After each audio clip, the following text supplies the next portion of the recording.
দাদা ঘুমিয়ে পড়েছে? হ্যাঁ। ভালো কথা।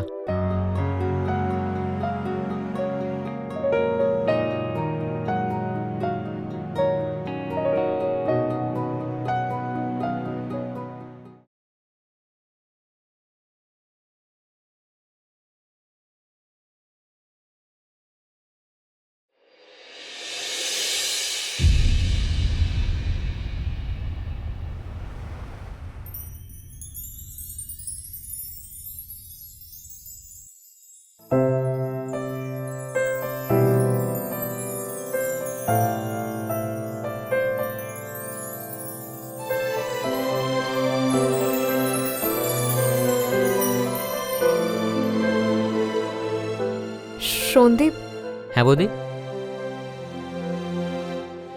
সন্দীপ খাওয়া রেডি আছে, চলো খেয়ে নাও। বৌদি তুমি চলো, আমি আসছি, একটা চ্যাপ্টার শেষ করে নি। খাবার কেনা ওয়েট করাতে নেই। মানে? মানে এটা কি কোনোদিন আমাকেও তো চান্স দাও তোমাকে নিজের হাত থেকে খাওয়ানোর।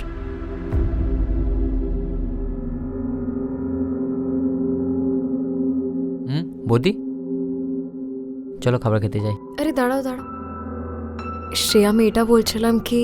আরে সন্দীপ, খাবার ঠান্ডা হয়ে যাবে, তাড়াতাড়ি আয়। হ্যাঁ মা আসছি, মা ডাকছে।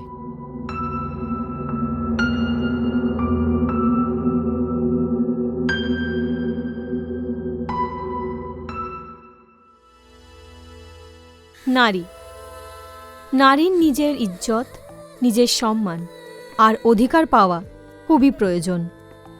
যদি নারীকে এই সব কিছুর থেকে বঞ্চিত রাখা হয় তাহলে সে তাকে নিজের অপমান বলে মনে করে।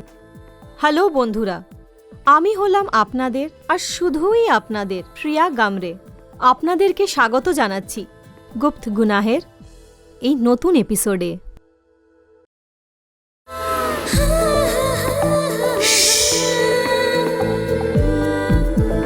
गुप्त गुनाह बंद दरवाजे के पीछे।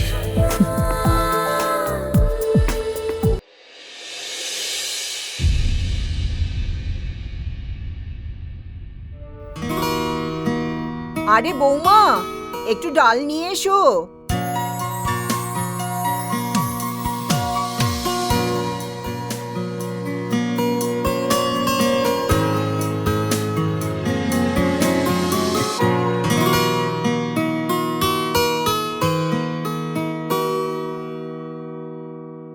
আরে বেটা, ধীরজকে একটু ফোন কর, কোথায় আছে? হ্যাঁ মা, উনি বললেন কি ওনার আজকে দেরি হয়ে যাবে। আমি তাও কল লাগিয়ে জিজ্ঞেস হ্যাঁ। করে নিই।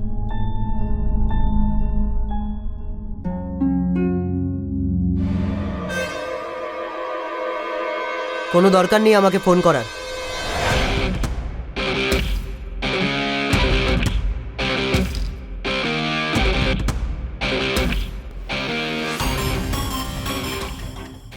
আমি একবার নয় তোমায় 50 বার বুঝিয়েছি, তুমি আমার সঙ্গে প্লিজ কথা বলার চেষ্টা না করো। আমি তোমাকে আমার বউ হিসেবে মানি না। এ কি বাজে কথা বলছিস? আমি ওকে বলেছিলাম ফোন করতে। ওর কি ভুল এটাতে? ওর অন্যায় এটাই যে ও কোনোদিনও মা হতে পারবে না। আর তার থেকেও বড় ভুল করেছেন আপনি, যে আমার বিয়ে আপনি এরম একটা মেয়ের সঙ্গে করিয়ে দিয়েছেন। আমি ওর মুখটাও দেখতে পছন্দ করি না, কিন্তু তবু আমাকে ওর সাথে একই ঘরে থাকতে হচ্ছে। দেখ ধীরজ, তুই কিন্তু অসভ্যতামের সীমা পেরিয়ে যাচ্ছিস। এখন একদম চুপ কর তুই। আচ্ছা, তো আপনি আমাকে আটকাতে চাইছেন, তো একটা কাজ করুন, এই বাজে মেয়েটাকে আজই আর এখনই ধাক্কা মেরে আপনি একে এক্ষুনি ঘর থেকে বার করে দিন। নয়তো এরকম ধরনের ঝগড়া এই ঘরেতে রোজ হতে থাকবে।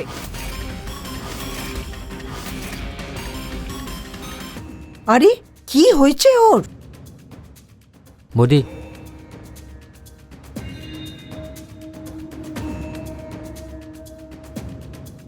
তোমার সাহস কি করে হলো সবার সামনে আমাকে বেইজ্জত করার? কি আমি তোমার রাখেলে তুমি আমাকে কিনে এনেছো? আমি রক্ষিতাও তোর থেকে বেশি সুন্দর রাখি, যাকে দেখে আমি খুশি হতাম, বুঝলি তুই? জানি না আগের জন্মে কি পাপ করেছিলাম আমি যে এই জন্মে তোর মতো বউ পেয়েছি আমি। যে মেয়ে একটা বাচ্চার জন্ম দিতে পারে না না, তার এই পৃথিবীতে থাকার কোনো অধিকার নেই।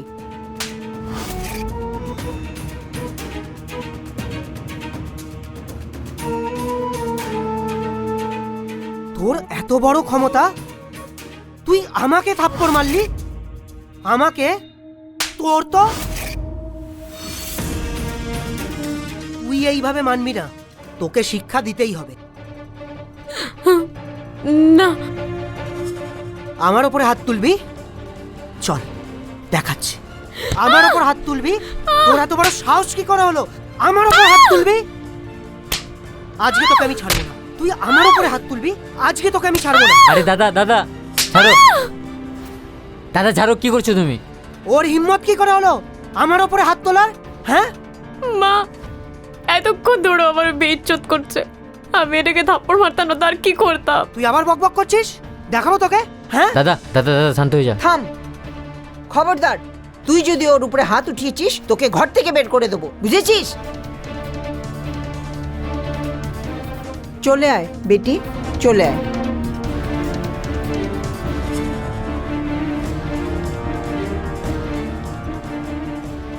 মা, আমি এই মেয়েটার সঙ্গে এক মুহূর্ত থাকবো না।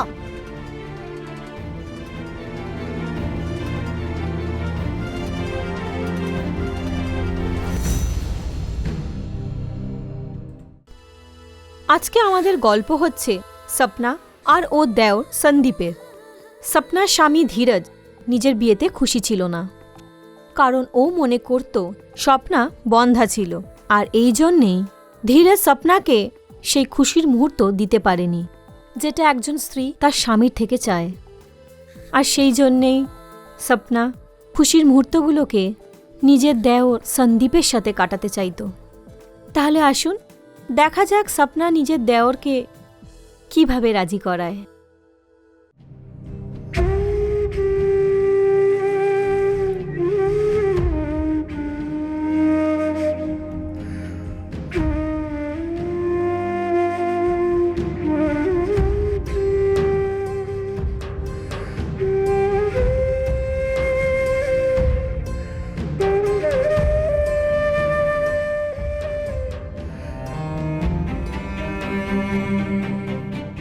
বৌদি,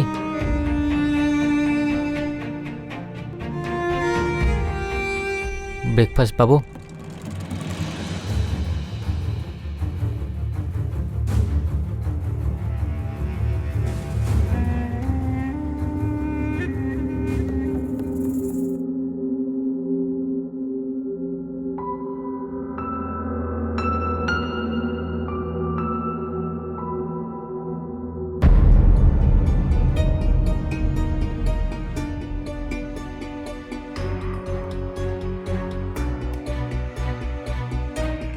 বৌদি,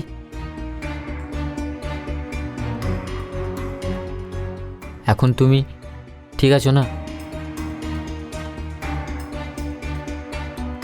আমি দাদার সাথে কথা বলবো, আগে এরকম ব্যবহার তোমার সাথে না করে।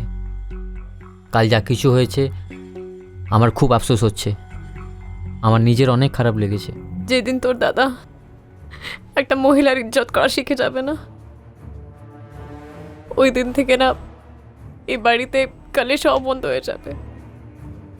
তোমার ভাইয়ের মনে হয় একটা মহিলা শুধু একটা বাচ্চা पैदा করার মেশিন, একটা বংশ বড়ানোর সব জিম্মেদারি একটা মহিলারই হয়, কিন্তু এরকম না। তোমার আমার জন্য চিন্তা হলো, আমার অনেক ভাল লাগলো।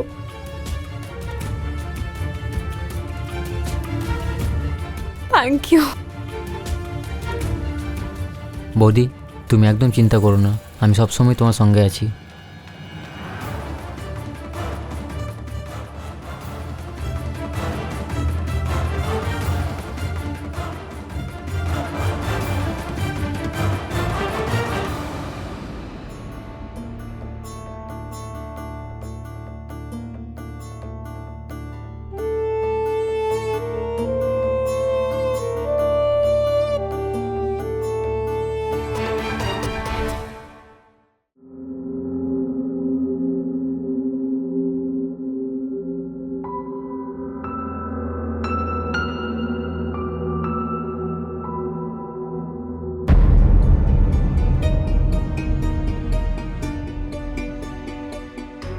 স্বপ্না, এখানে এসো, আমি তোমার সঙ্গে কথা বলতে চাই, বসো। দেখো বেটি, ধীরাজের তরফ থেকে আমি তোমার কাছে ক্ষমা চাইছি। কাল যা কিছু হয়েছে, যা হলো আমার সাথে তার জন্য আপনি শর্মিন্দা? মা, আমাকে আর কতবার শুনতে হবে? আমি হাঁপিয়ে গেছি সব শুনতে শুনতে। কেন কি আমি আর সহ্য করতে পারছি না। আপনি নিজেই একটা মহিলা না? আপনি নিজেই ভেবে দেখুন না, কি রোজ রোজ আমাকে কিরম করে জলিল করা হচ্ছে। জানোয়ারের মতন মারা হয় আমাকে। আমার আমার রূপ কেঁপে যায় মা। আমি জানি বেটা, ওর অনেক বেশি রাগ, আর সবচেয়ে বেশি রাগ ওর এই জন্যই, বিয়ে করে এত বছর হয়ে গেল কিন্তু এখনো পর্যন্ত বাচ্চা হলো না। তো তার মানে এটা কি যতদিন আমি মা হচ্ছি না ততদিন তোমার ছেলে ডেইলি আমাকে জলিল করতে থাকবে আর জানোয়ারের মতন পিটাতে থাকবে? না বেটা, এই কথা নয়। দেখ, আমি ঘুরিয়ে ফিরিয়ে কথা বলতে চাই না। ধীরেজ একদম এটা মানে যে তুই কোনোদিনও মা হতে পারবি না, এই জন্য ও সব রাগ তোর উপরে ওঠায়। বেটা, তুই কোনো ভালো ডাক্তারকে দেখা না, ডাক্তারকে গিয়ে দেখা তোর কি প্রবলেম হচ্ছে, তুই কেন মা হতে পারবি না। ডাক্তারের কাছে নিশ্চয়ই এর কোনো উপায় থাকবে।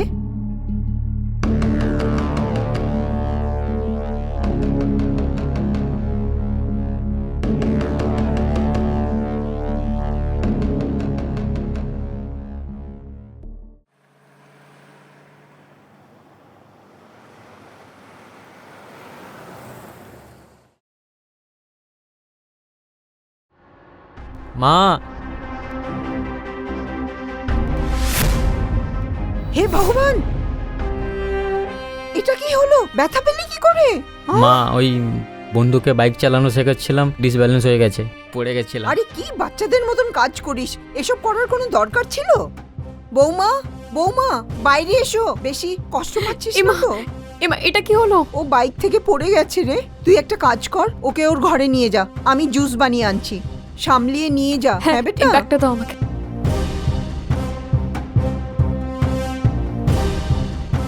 সাবধানে।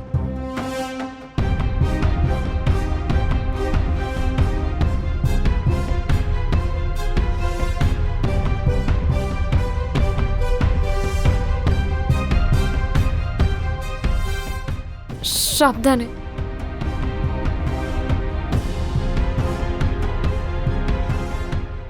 আস্তে।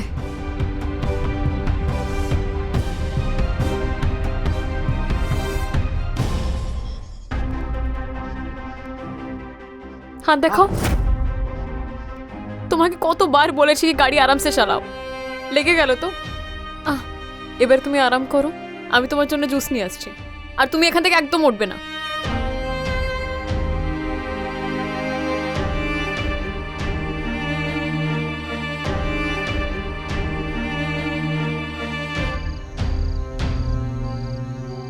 আউচ, দাদা ব্যথা করছে। এ তো ভগবানের কৃপা যে ওর বেশি চোট লাগেনি। এবার আমার কথা তুমি ভালোভাবে শোনো। তুমি এখন কিছুদিন কলেজে যাবে না, ঘরে থাকো আর রেস্ট করো, বুঝলে? দাদা টেনশন নেওয়ার দরকার নেই, মামুলি চোট ঠিক হয়ে যাবো আমি।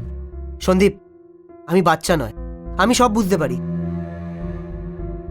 মা, হ্যাঁ যতক্ষণ না ও ঠিক হয়ে যাবে ততক্ষণ বিছানা থেকে ওকে নড়তেও দেবে না। হ্যাঁ, মা, হুম।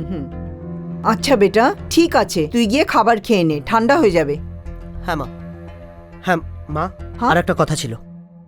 আর হ্যাঁ, আমি অফিসের একটা কাজের জন্য একটু বাইরে যাচ্ছি, কালকে সকালে আমাকে বেরোতে হবে।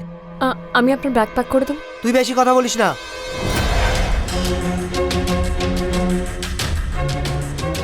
মা, তুমি আমার ব্যাগটা রেডি করে দিও। মা, আমাকেও খেতে দিয়ে দাও, আর তুমিও খেয়ে নেবে এসো। ঠিক আছে বৌমা, ওকে নিজের খেয়াল ওষুধ রাখিস। দিয়ে দাও। হ্যাঁ, হ্যাঁ দাদা। চল।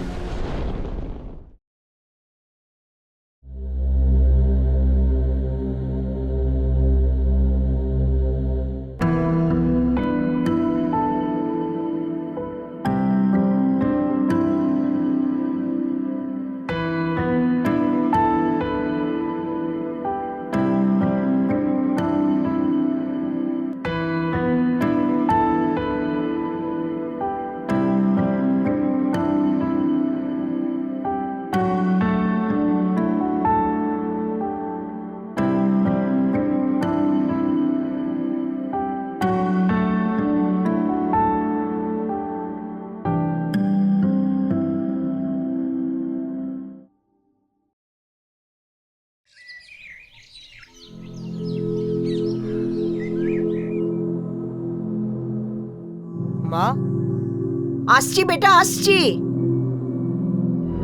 মা কোথায় তুমি? ঠিক আছে মা, আমি চললাম। ঠিক আছে বেটা, আর শোন, এটাতে আমি খাবার প্যাক করে দিয়েছি, খেয়ে নিবি কিন্তু মনে করে। মা, এটার কি দরকার ছিল? আমি বাইরে থেকে খেয়ে নিতাম। কোনো দরকার নেই বাইরের খাবার খাওয়া, মনে করে খাবারটা খেয়ে নেবে। আচ্ছা, তুই কবে ফিরবি? মা, আমার কাজ যখনই শেষ হয়ে যাবে আমি তখনই বাড়ি চলে আসব। ঠিক আছে। চললাম মা। ভালো থাকিস বেটা। বেটা 1 মিনিট, কি হলো মা? একবার বউয়ের সঙ্গে তো দেখা কর। মা, তুমি কেন বুঝতে পারো না? আমি তোমায় একই কথা অনেকবার বলেছি, আমি ওর মুখটাও দেখতে চাই না। ও এমনিও এখনো ঘুমাচ্ছে, ওর ঘুম থেকে ওঠার আগে আমি এখান থেকে যেতে চাই। যে কাজের জন্য আমি এখান থেকে যাচ্ছি, ধরে নাও ওই কাজটা যদি হয়ে যায়, প্রমোশন একদম পাক্কা। তাই এখান থেকে যাবার আগে ওই অপয়া মেয়েটার মুখও দেখতে চাই না। এত কি রাগ তোর ওর উপরে? মা, যতক্ষণ না ও আমাদের পরিবারকে একটা সন্তান দিচ্ছে, ততক্ষণ ও আমার কোনো বউফৌ নয়। আর তোমার কি হয়েছে মা? তোমার কি আমাদের বংশের কোনো চিন্তা নেই? আমাদের আত্মীয়রা আমাদের পিঠের পেছনে মজা করায়। তুমি ছাড়ো, তুমি বুঝবে না। তুমি তো সবসময় ওরই গুণ গাইতে থাকো। আমি যাচ্ছি।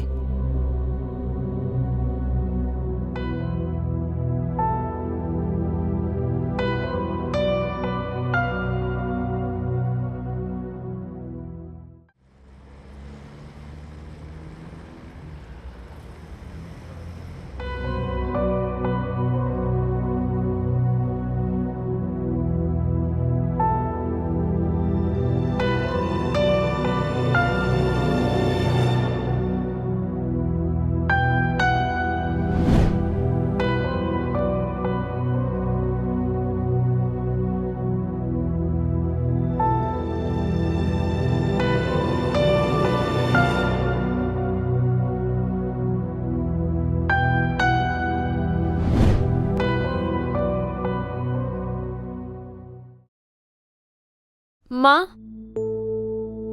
মা, মা, মা কোথাও দেখা যাচ্ছে না।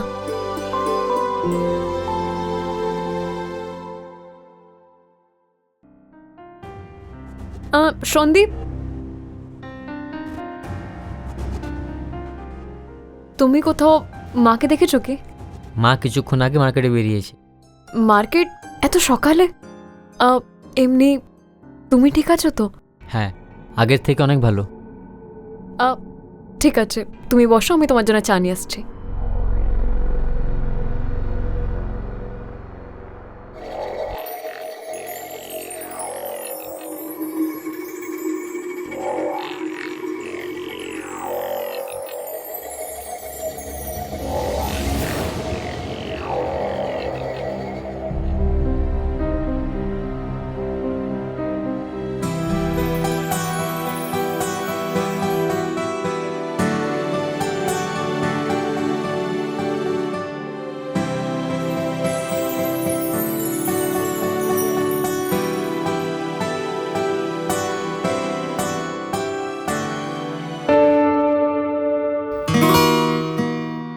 Thank you.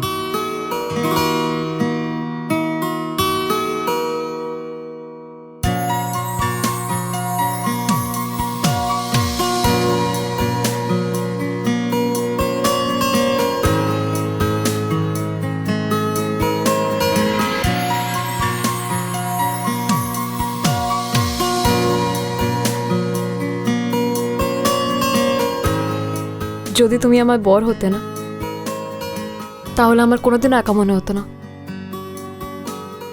না জানে তোমার সাথে কথা বলে, তোমার পাশে এসে জানি না কেন এত সুকুন মনে হয়।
এ আবার কোথায় চলে গেল?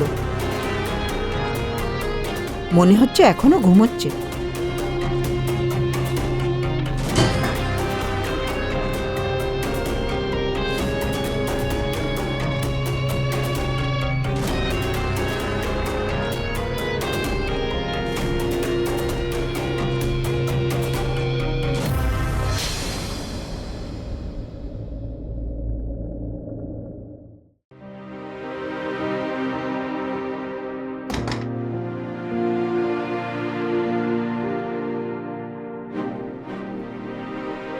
দাদা ঘুমিয়ে পড়েছে? হ্যাঁ। ভালো কথা।